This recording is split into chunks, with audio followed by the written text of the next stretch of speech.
Okay. So இப்போ காலிவுட் இண்டஸ்ட்ரியில பாத்தீங்கன்னா நெக்ஸ்ட் ஜெனரேஷன் வந்து வர ஆரம்பிச்சிட்டாங்க அப்படின்னு தான் வந்து சொல்லணும். சோ இண்டஸ்ட்ரியில இருக்கிற நெப்போட்டிசம் பத்தி உங்களோட டேக் என்ன? எல்லாருக்கும் இடம் இருக்கு இந்த இண்டஸ்ட்ரியில.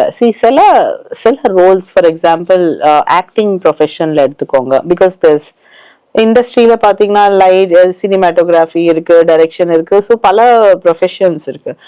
அண்ட் ஆக்டிங்ல பாத்தீங்கன்னா I think there's room for everybody. But இது வந்து it is not a industry alone விஷயம், சரிங்களா?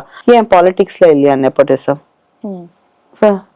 CM whatever, no, the family members tend to go into that positions.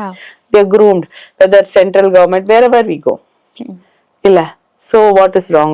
I'm not saying what is wrong. ஒரு ப்ரொஃபஷனல்ல அவங்களுக்கு guidance கிடைக்கிறது this that.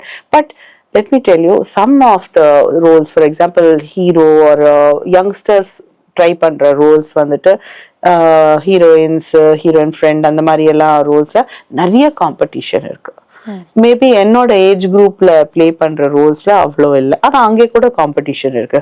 ஆனா எங்க age குரூப்ல இருக்கிறது கம்மியா ரோல்ஸ் தான் இருக்கும், யங்ஸ்டர்ஸ்க்கு ஜாஸ்தி இருக்கும். So mainly cinemas reflection of life. நம்ம லைஃப்ல என்ன நடக்கிறதோ அதுதான் சினிமால ரிஃப்ளெக்ட். கண்டிப்பா.